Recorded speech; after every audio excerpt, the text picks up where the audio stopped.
எல்லாருக்கும் வணக்கம். Welcome to digital Bharathi. So TNPSC group 2 exam நம்ம எழுத போகிறோம். செப்டம்பர் 28. இன்னும் ஃபியூ மோர் டேஸ் தான் இருக்குது. ஒரு 10 நாள் இருக்குது. ஸோ இந்த லாஸ்ட் மினிட்ல கரண்ட் அஃபேர்ஸ் நம்ம படிக்கணுமா அப்படின்னா கண்டிப்பாக படிக்கணும். முன்னாடி இருந்த ட்ரெண்டுக்கு டிஎன்பிஎஸ்சியில் கரண்ட் அஃபேர்ஸ் பெருசாக கேட்காம இருந்தாங்க. ஸோ அதனால நம்ம கரண்ட் அஃபேர்ஸ் பற்றி பெருசாக படிக்காமல் இருந்தோம். இப்போ கொஞ்சம் கரண்ட் அஃபேர்ஸ் கேட்குறாங்க அப்படின்றதுனால சில டாபிக் எடுத்து போட்டிருப்போம். மோஸ்ட்லி கரண்ட் அஃபேர்ஸ் வந்து டிஎன்பிசியில் கேட்கறது வந்து 2020, 21, 22 அது மாதிரி பழைய டேட்டாவை கேட்டுட்டு இருந்தாங்க. ஸோ அதுக்கு நம்ம கடைசி 12 மாதம் படிச்சுட்டு இருந்தோம் அப்படின்னா பெரிய புண்ணியம் இல்லை.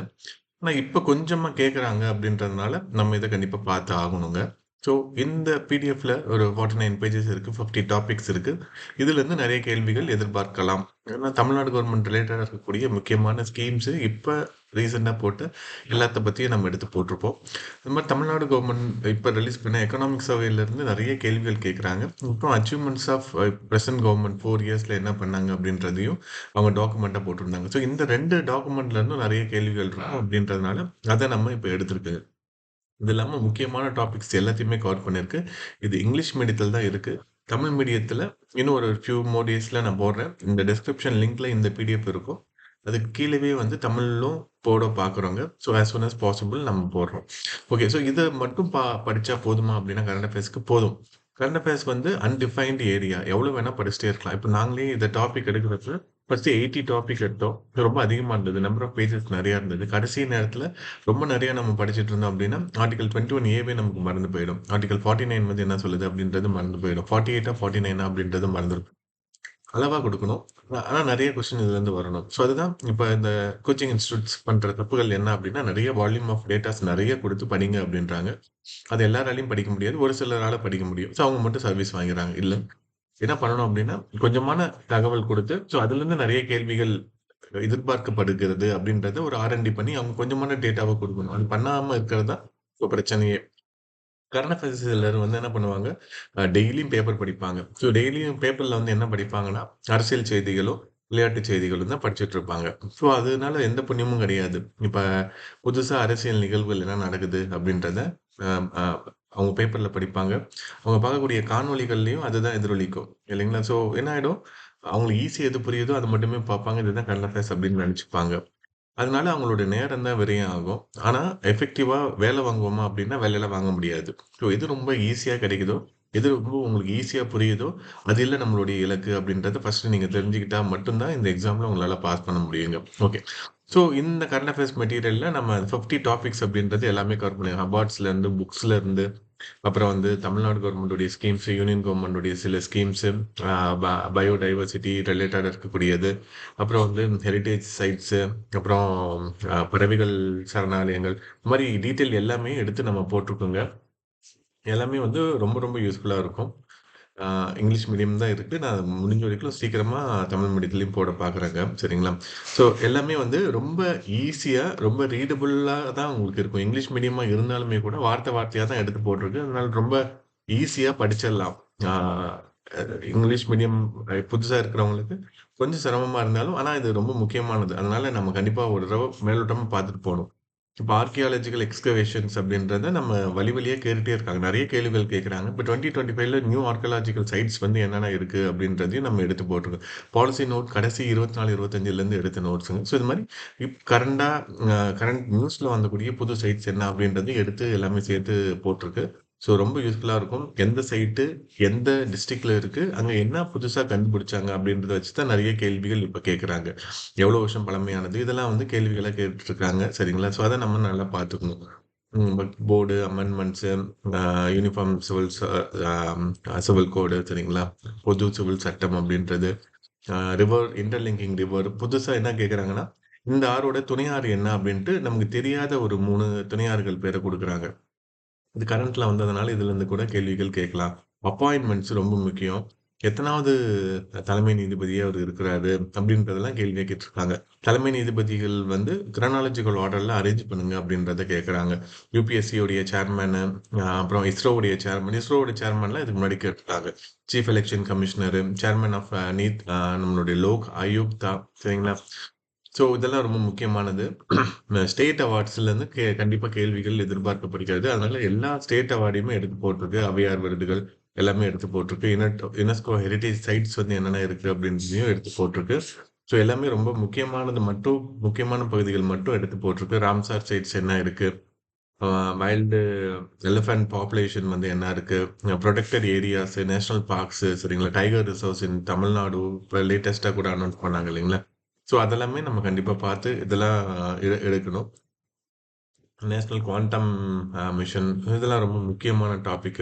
இன்டர்நேஷனல் பிக் கேட் அலையன்ஸ் இதுக்கு ஏற்கனவே கேள்விகள்லாம் கேட்டிருக்காங்க. அதனால இதெல்லாம் நம்ம எடுத்து பார்த்துக்கணும். வந்து நிசார் பற்றி கேள்விகள், இஸ்ரோவுடைய லேட்டஸ்ட் மிஷன்லேருந்து கண்டிப்பாக கேள்வி கேட்பாங்க. ஸோ அதனால இதெல்லாம் நம்ம எடுத்து படிச்சுக்கணுங்க. ரொம்ப ரொம்ப முக்கியமானது. ஜியோகிராஃபிக்கல் இண்டிகேஷன், ஸோ இதுவும் ரொம்ப முக்கியம். ஜிஐ டேக் வாங்கின கூட்ஸ் வந்து என்னென்ன இருக்குது, லேட்டஸ்ட்டாக என்னென்ன வாங்குச்சு, தமிழ்நாடு லீடிங்கில் இருக்கா, உத்தரப்பிரதேஷ் லீடிங்கில் இருக்கா அப்படின்றதெல்லாம் நம்ம கண்டிப்பாக தெரிஞ்சுக்கணும். Kurian Joseph committee, central state committee, central ஸ்டேட்டுக்கு ஏற்கனவே நிறைய கமிட்டிஸ் போட்டிருக்காங்க. ராஜமன்னார் கமிட்டி, சரிங்களா, அப்புறம் சர்க்காரியா கமிட்டி, புஞ்சி கமிஷனு, சரிங்களா, வெங்கடாச்சலையா கமிஷன், இதெல்லாம் ரொம்ப முக்கியமானது. ஸோ இதெல்லாம் நம்ம கண்டிப்பாக ரிப்பீட்டடாக கொஸ்டின் கேட்கறது. சென்ட்ரல் ஸ்டேட் ரிலேஷன்ஷிப் அப்படின்னாவே ஏதாவது கமிட்டி வச்சு கேட்பாங்க. முதல்வர் மருந்தகம், இதெல்லாம் வந்து அலைகள் ப்ராஜெக்ட், இதில் தமிழ்நாடு கவர்மெண்ட் ரீசெண்டாக லான்ச் பண்ணது, சரிங்களா. எளிய ஆளுமை, இப்போ இ கவர்னன்ஸ் அப்படின்னு இருக்குன்னா, இப்போ ஸ்டார் திட்டம் எந்த துறையில் நடைமுறைப்படுத்தப்படுகிறது அப்படின்றதெல்லாம் போயிட்டு இப்போ லேட்டஸ்ட்டாக என்ன ஸ்கீம் இருக்குது அப்படின்றத வச்சு நிறைய கேள்விகள் கேட்கலாம்.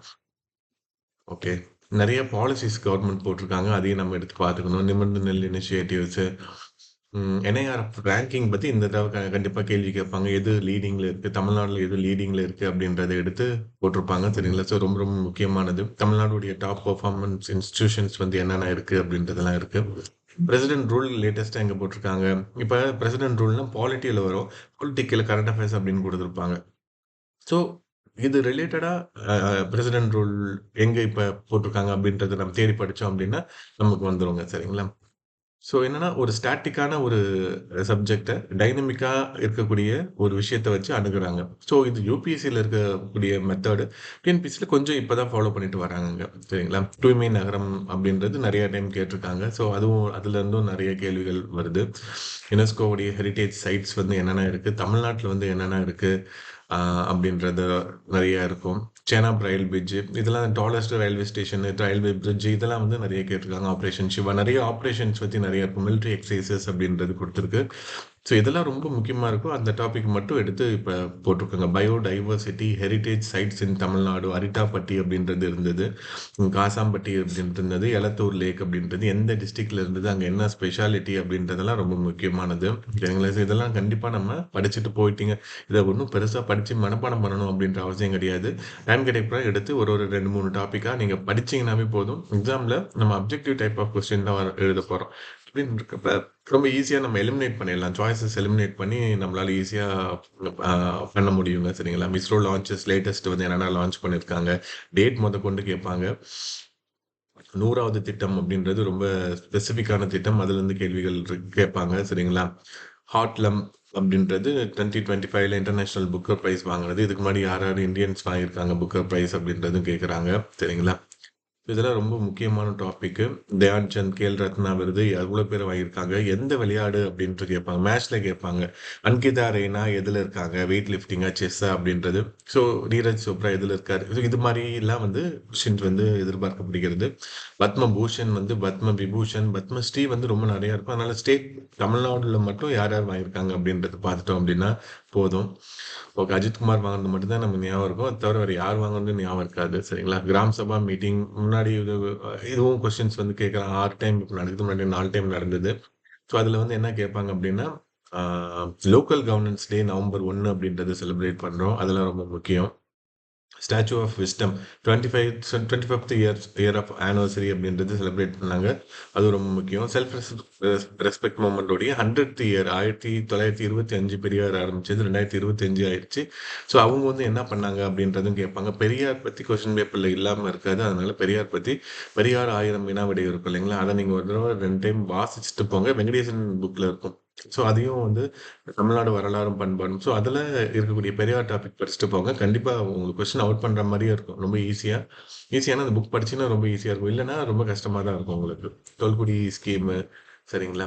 தமிழ்நாடு ஆர்டிஃபிஷியல் இன்டெலிஜென்ஸ் மிஷனு, டேனைம் அப்படின்றதெல்லாம் இப்போ லேட்டஸ்ட்டாக இருக்கக்கூடிய முக்கியமானதுங்க. ஸோ இதில் ஆல்மோஸ்ட் முக்கியமான டாபிக் மட்டும் எடுத்து கவர் பண்ணியிருக்கு. இது வந்து தமிழரசுல இருந்தும் திட்டம்ல இருந்தும் சில டேட்டாஸ் அப்படின்றது எடுத்திருக்குங்க. Most of the datas government வெப்சைட்ல இருந்து தான் எடுத்திருக்கு அப்படின்றதுனால ரெலவபிளாக இருக்கும். ஒரு சிலது தப்பாக இருக்கலாம், மேபி இருக்கலாம். நமக்கு தப்பான ஒரே ஒரு பர்சன்டேஜ் விஷயத்துக்காக நான் 99% இருக்கக்கூடிய நல்ல விஷயத்த நான் படிக்க மாட்டேன் அப்படின்றதெல்லாம் ரொம்ப முட்டாள்தனம். ஸோ இதை நீங்கள் ஒரு டைம் பாருங்க. இதுல இருக்க தப்பை கண்டுபிடிக்கிறது கூட ஒரு பெரிய நல்ல விஷயமா இருக்கும். ஃபுல்லா வந்து ரீட் பண்ணிட்டு நீங்க போனீங்க அப்படின்னா, உங்களுக்கு இந்த தேர்வை வந்து எதிர்கொள்றப்ப நம்ம அன்டிஃபைன்டா இருக்கக்கூடிய ஒரு ஏரியாவை எதை வச்சு நம்ம அணுகிறது அப்படின்னா, டிஃபைன்டா இருக்கக்கூடிய விஷயத்த படிச்சுட்டு, ஓகே இது இந்த தைரியத்தில் நான் இந்த எக்ஸாமை எதிர்கொள்வேன் அப்படின்னு நீங்க போனீங்க அப்படின்னா, கண்டிப்பா இந்த எக்ஸாம் வந்து உங்களுக்கு ரொம்ப ஈஸியா தான் இருக்கும். ஓகே, இதுல சில டாபிக்ஸ் வந்து பார்ட் 2வா இருக்கு. டாபிக் எடுத்திருக்கிறோம். அது முடிஞ்சா நான் போடுறேன். அப்படி இல்லைன்னா நீங்க இதை ஃபுல்லா நீங்க வாசிச்சுட்டு போங்க. தமிழ் கொடுக்க நான் ரொம்ப சீக்கிரமா போடுறதுக்கு பார்க்குறேங்க. டிஸ்கிரிப்ஷன்ல லிங்க் இருக்கும், பாருங்க. நன்றிங்க.